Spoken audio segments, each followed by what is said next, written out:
Hello बच्चों, बहुत बहुत स्वागत है आपका अपने चैनल कक्षा गणित में। बच्चों, हम लोग पढ़ रहे थे आव्यूह और इसी क्रम को और आगे बढ़ाते हुए आज हम एक्सरसाइज 3.2 को कवर करेंगे। यहां पर हमें बेसिकली 3 टॉपिक मुख्य हैं जिन पर हमें फोकस करना है। हमें 2 अवयवों का योगफल सीखना है, 2 अवयवों का अंतर सीखना है और इसके बाद उनका हमें गुणनफल भी सीखना है। एकदम आसान तरीका। हालांकि हमने आपको इससे पहले वाले वीडियो में 2 अवयवों के योगफल के लिए कुछ बेसिक बातें बता दी थी, उनको हम यहां पर फिर से रिकॉल कर देते हैं। एक अवयव ए है, मान लेते हैं एक अवयव आपका कोई बी है, और यदि ए और बी अवयव इस प्रकार से हैं कि उनके क्रम बिल्कुल जस्ट बराबर हैं। ए और बी कोई 2 अवयव हैं और ए और बी दोनों अवयवों के क्रम यदि समान हैं तो ए और बी का योगफल संभव होता है।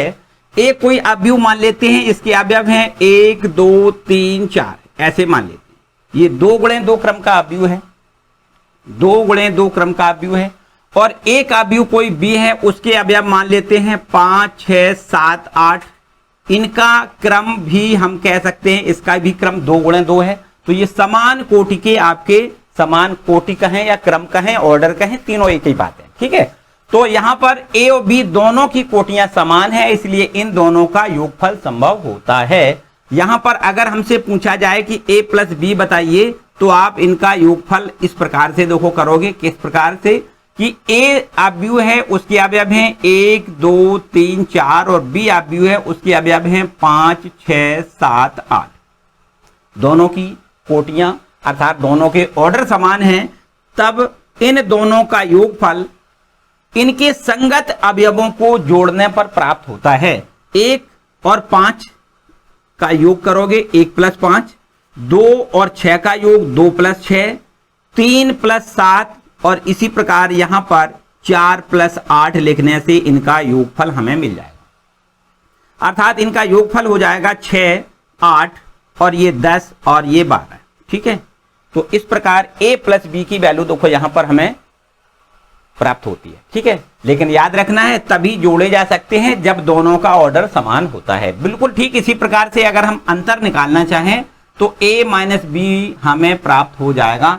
a के अवयव हैं आपके 1 2 3 4 और अवयव b जो है उसके अवयव हैं 5 6 7 8। तब a माइनस बी अगर हमसे पूछा जाएगा तो हमें देखो क्या करना है, संगत अवयवों को घटाना है।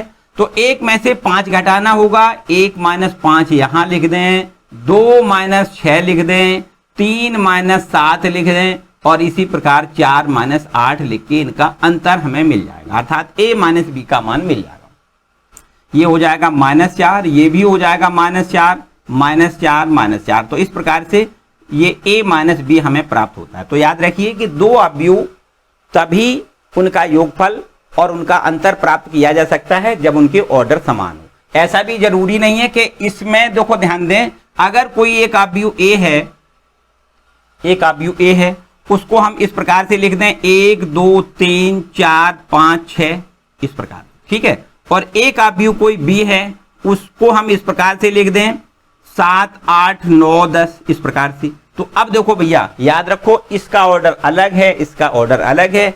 इसमें देखो 2 पंक्तियां हैं और 3 स्तंभ हैं, तो इसलिए इसको हम 2 गुणे 3 क्रम का अवयव कहेंगे। और यहां पर 2 गुणे 2 क्रम का अवयव है, इसलिए इन दोनों का योगफल अथवा इन दोनों का अंतर ज्ञात करना संभव नहीं होगा। ठीक है, तो ये तो आपकी पुरानी बातें, दोनों अवयवों का योगफल और दोनों का अंतर निकालना इस प्रकार से आपको सीखना है। इसके बाद देखो दोनों का गुणनफल कैसे करते हैं। बच्चे बहुत कंफ्यूज हो जाते हैं, दोनों अवयवों का गुणनफल कैसे ज्ञात करते हैं। ठीक है, पहले इसको रब कर देते हैं, दोनों अवयवों का गुणनफल कैसे ज्ञात करते हैं।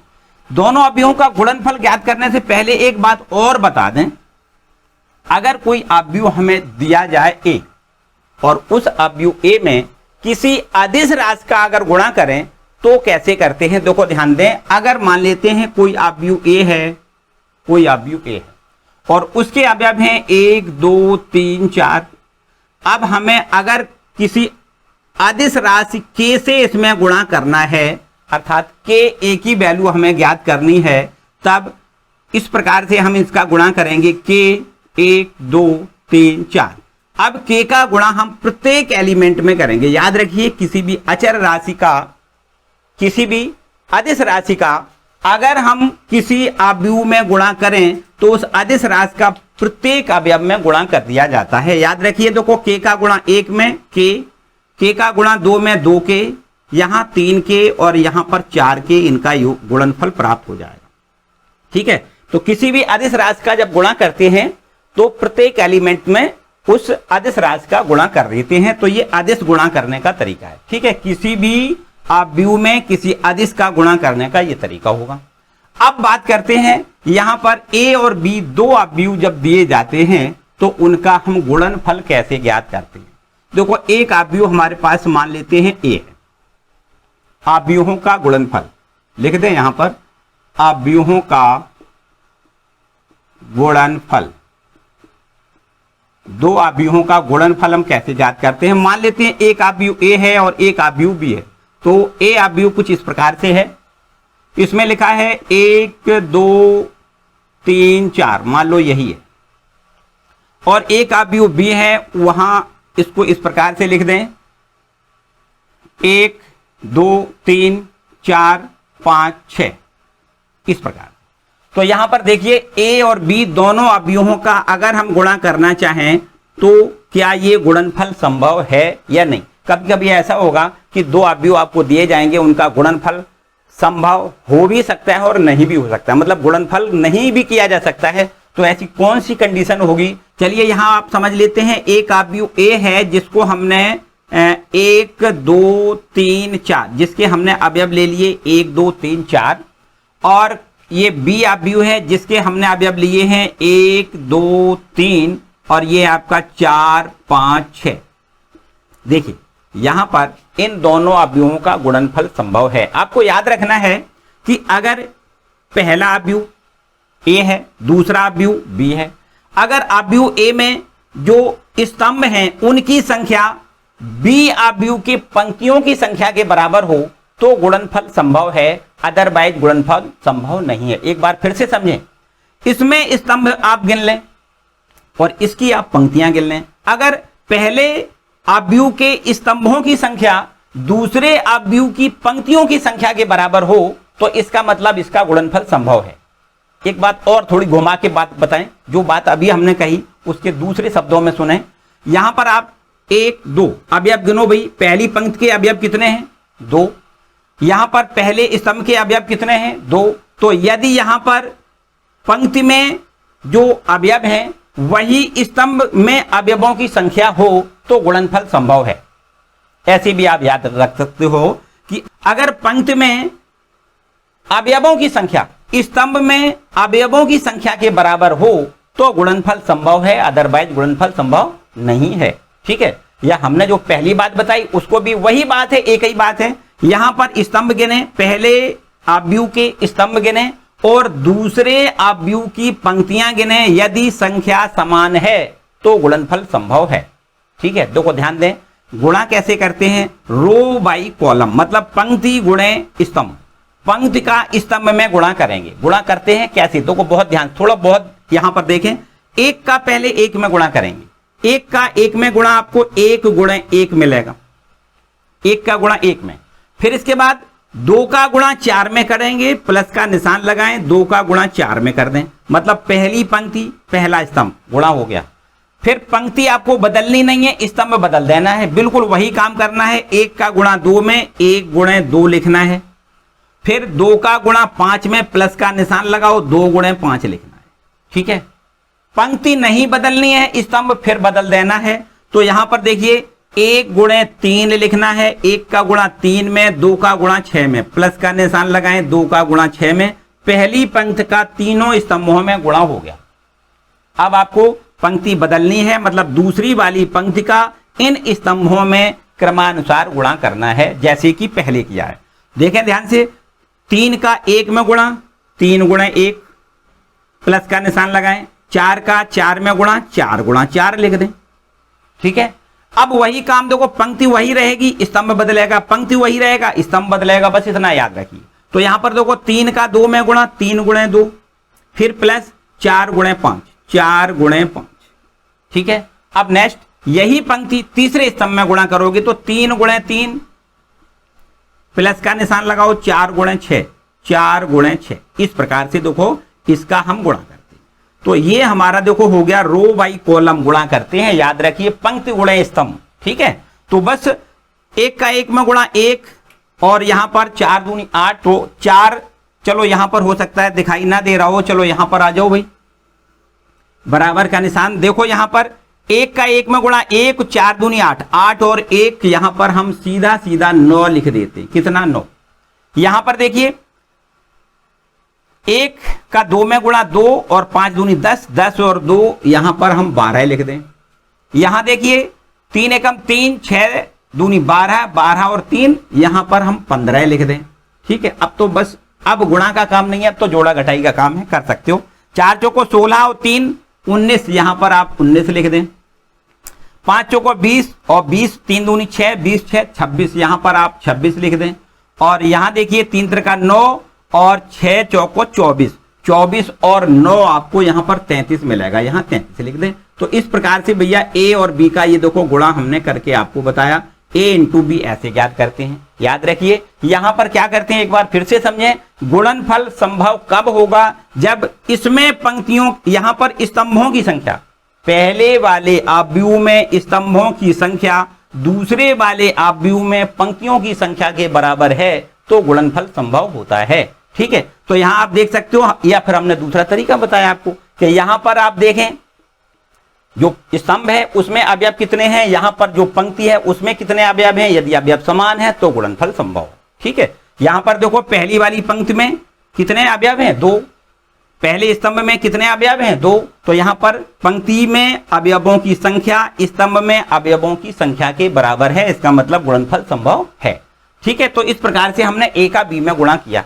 और इसके बाद यदि हम बी गुणे ए निकालें, देखो ध्यान दें, बी गुणे ए निकालें तो b गुणे ए बराबर कैसे करेंगे, b इंटू ए की वैल्यू हम कैसे ज्ञात करेंगे। अभी हमने a गुणे b निकाला, अब b गुणे ए देखते हैं। b अवयव आपका ये लिखा हुआ है जिसके अवयव हैं 1 2 3 और यह है 4 5 6, और एक अवयव कोई a लिखा हुआ है जिसके अवयव हैं 1 2 3 4।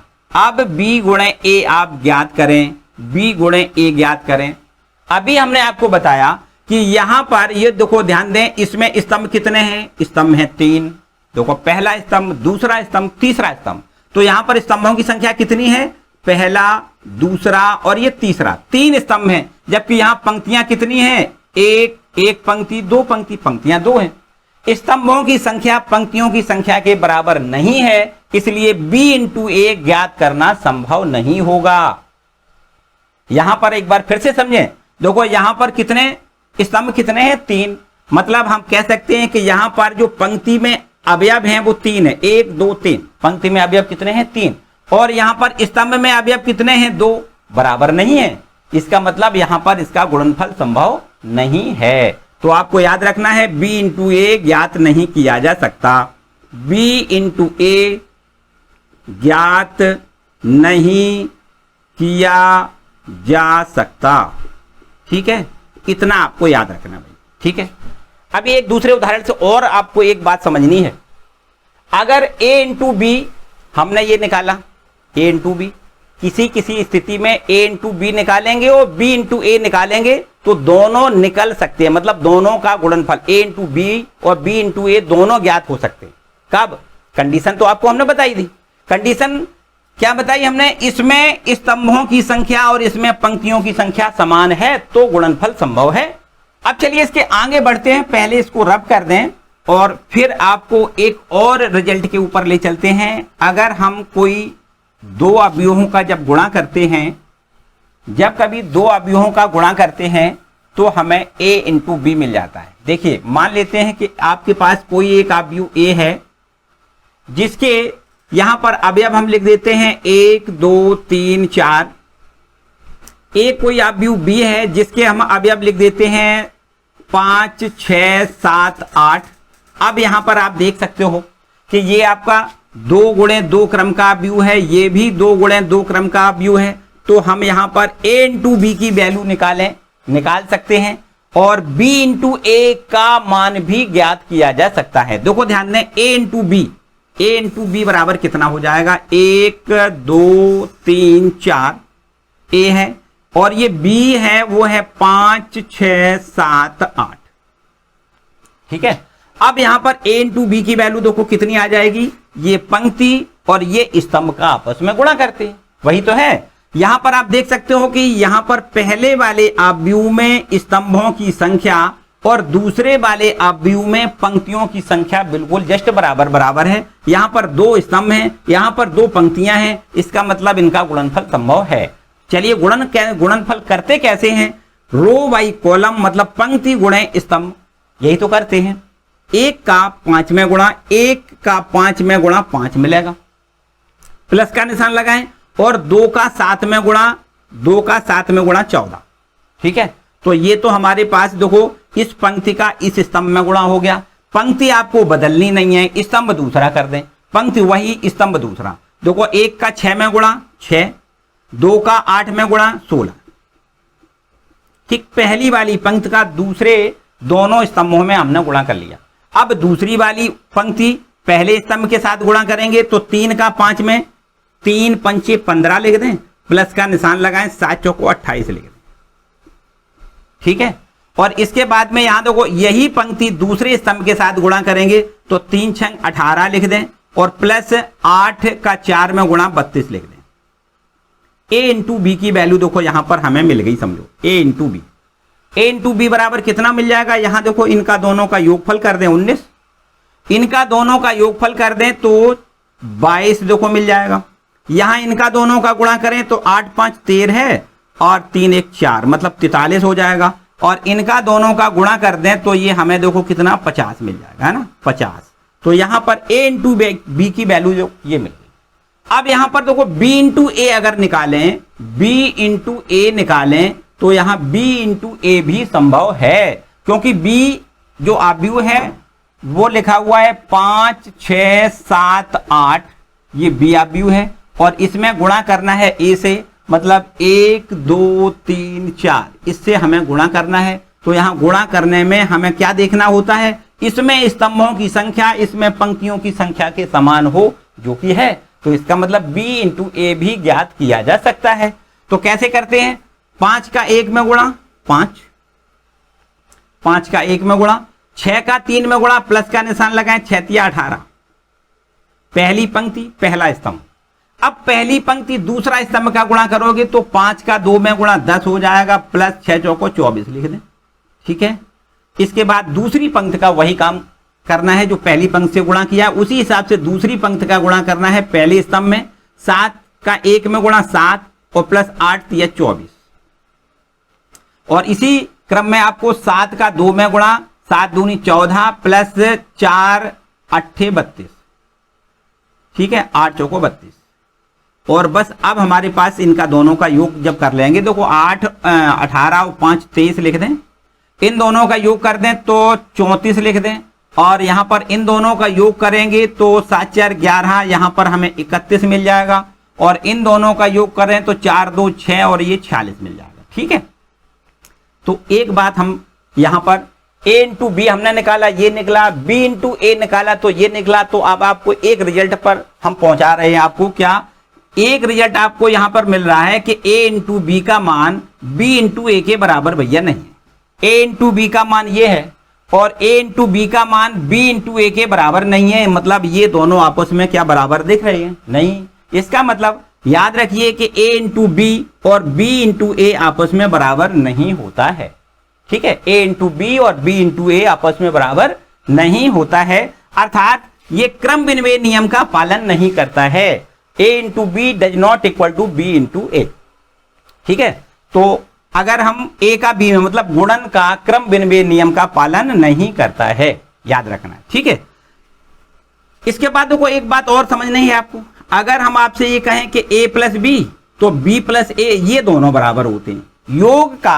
योग का क्रम विनिमय नियम का पालन करता है, लेकिन गुणा क्रम विनिमय नियम का पालन नहीं कर रहा है। ठीक है, ये याद रखना है।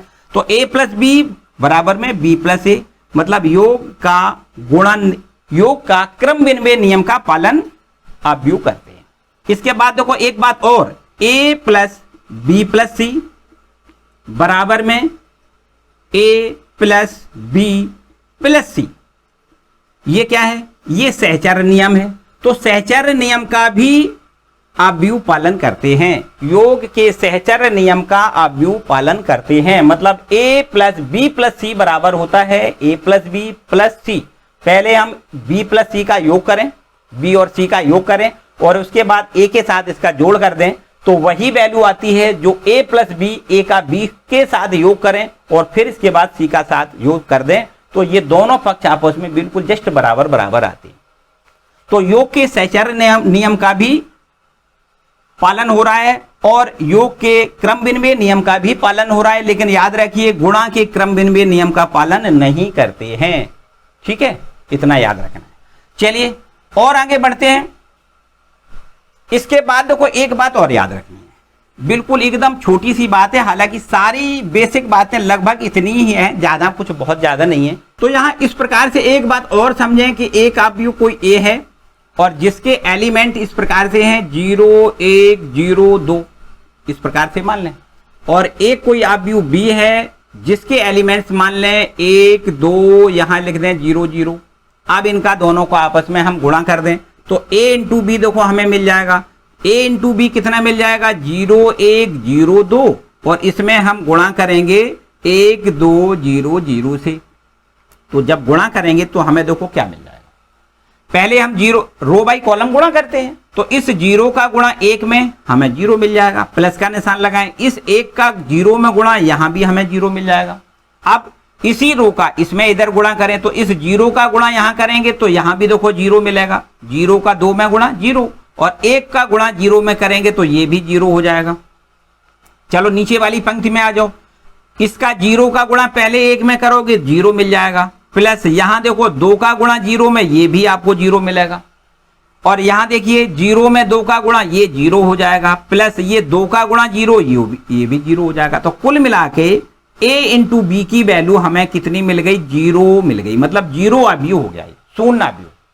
तो ये कतई जरूरी नहीं है कि a और b दो अवयव का गुणनफल 0 हो सकता है, ये कतई जरूरी नहीं है कि इसमें से a 0 हो या b 0 हो।